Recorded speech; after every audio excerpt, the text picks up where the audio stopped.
Ռուսաստանն ուժեղացնում է ճնշումը Հայաստանի վրա Եվրամիության հետ նրա մերձեցման ֆոնին և հունիսի 7-ին նախատեսված խորհրդարանի ընտրության նախաշեմին։ Ռոսելխոզնադզորն արդեն արգելել է մի շարք հայկական ապրանքների ներմուծումը, Ռուսաստանի էներգետիկայի նախարարությունը սպառնում է խզել Հայաստան նավթամթերքի, բնական գազի և չմշակված ալմազների առանց մաքսատուրքերի մատակարարումների մասին համաձայնագիրը։ Բացի այդ, Reuters-ի տվյալով Կրեմլում իբրև պլանավորել են Երևան ուղարկել 100,000 ռուսաստանաբնակ հայերի, որպեսզի նրանք դեմ քվեարկեն Փաշինյանին։ Վլադիմիր Պուտինը պնդում է, անդամակցությունը Եվրամիությանը և ԵԱՏՄ-ին հնարավոր չէ համատեղել։ Նաև հայտարարում, ուկրաինական սցենարը սկսվել է Բրյուսելին մերձենալու Կիևի փորձից։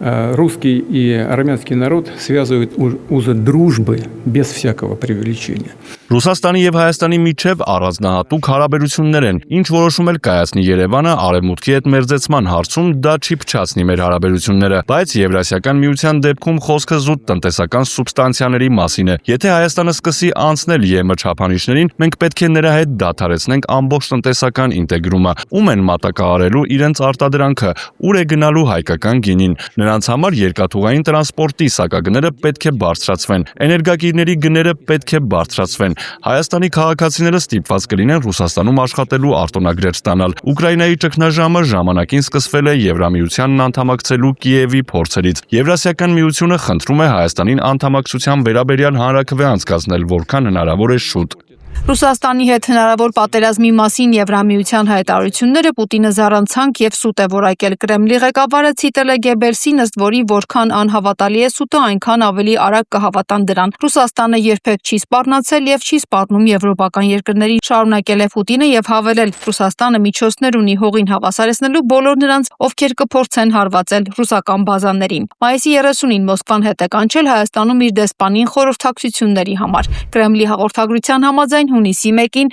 Պուտինն ու Փաշինյանը հեռախոսազրույց են ունեցել։ Ռուսաստանի նախագահը նախ ծննդյան օրվա արդիվ շնորհավորական ուղերձ է հղել Հայաստանի վարչապետին։ Փաշինյանն էլ հայտարարել է, որ հայ-ռուսական հարաբերությունները տրանսֆորմացիայի փուլում են։ Հաճախ հնչում է կարծիք, որ Հայաստանը կենսական է Ռուսաստանի համար, քանի որ առանց Հայաստանի կորցնում է Կովկասը։ Ըստ քաղաքական մեկնաբան Հակոբ Բադալյանի, այդ հանգամանքը առկա է, բայց իրավիճակը վերջին տարիներին զգալիորեն փոխվել է։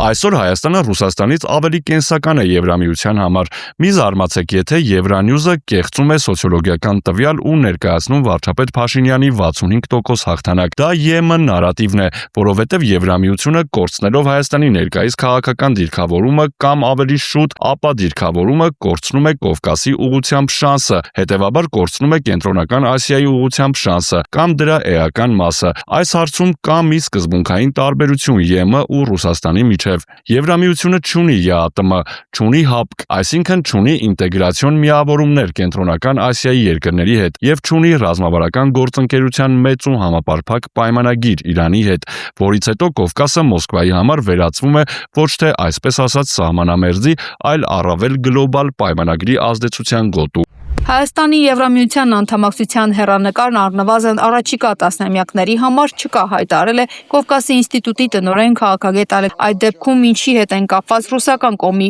բավական կոշտ հայտարարությունները, ըստ փորձագետի։ Այս պարագայում գործում է պաշարված ամրոցի հոգեբանությունը, եվրոպական կառույցի միջամտությունը կամ փոխգործակցությունը ցանկացած հետխորհրդային երկրի հետ սպառնալիք է Ռուսաստանի համար։ Սա բավականին բնական է ժամանակակից Ռուսաստանի համար, հետևաբար այս տեսակի դիսկուրսները, իսկ ամեն ինչ սրվում է ընտրության ֆոնին։ Միաժամանակ ռուսական այս ռետորաբանությունը ձեռնտու է Հայաստանում գործող իշխանություններին։ Ջերմուկի ներկրման արգելքի կամ ծաղկի մեջ ինչ-որ բան գտնելու միջոցով չի կարելի ընտրողի վրա լրջորեն ազդել Ռուսաստանի համար անհրաժեշտ ձևով։ Դա ընկալվում է որպես ճնշում և դա առաջացնում է համապատասխան զգացմունքներ։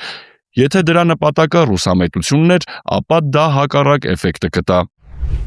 Ռուսաստանի նախագահի խոսնակի մակարդակով վերջնաժամկետ է սահմանվել Հայաստանի ԵԱՏՄ-ից դուրս գալու հարցի շուրջ, նշելով, որ թեման կքննարկվի դեկտեմբերին։ Միաժամանակ Մոսկվայից շարունակում են հորդորել այդ հարցով հանրաքվե անցկացնել, ինչը Հայաստանում մերժում են։ Ըստ պատիվ ունեմ խմբակցության քարտուղար Տիգրան Աբրահամյանի, թեման հանրաքվեի դաշտ տեղափոխելու փորձը կարծես ավելի շատ ժամանակ շահելու նպատակ ունի։ Իսկ մինչ օրս Ռուսաստանի նախազգուշական կրակոցները ու սահմանափակումները հիմնականում հարվածել են շարքային քաղաքացիներին, ինչը անթույլատրելի է։ Ֆրիդա Ղազարյան, Վահագ Մխիթարյան, TB News։